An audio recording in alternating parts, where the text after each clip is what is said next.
I always like to compare this to the story of the Titanic. Back in 2012, the 100th anniversary of the sinking of the Titanic, I spent quite a bit of time researching the story of the Titanic and looking into all the different witnesses and listening to the videos and reading the articles and all that kind of stuff. You'd be shocked to find out that even the eyewitnesses, the ones who were actually there on the Titanic, the ones who actually survived, those ones contradicted each other like galore. They contradicted themselves so much. One said, oh, the band sung this was the last song. The other one said, no, sorry, that wasn't the last song. I was there too. This was the last song. Oh no, that wasn't the last song. No, I was there. The other thing was the last song.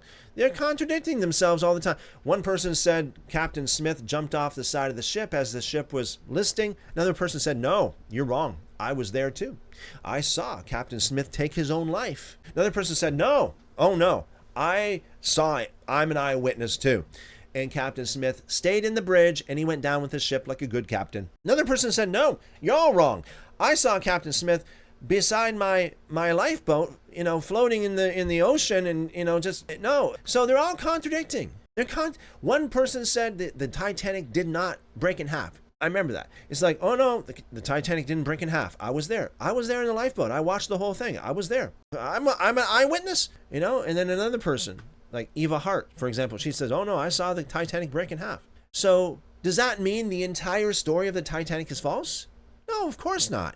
You can find lots of truth in the midst of all of the contradictions and discrepancies. You can find in fact, it makes it more believable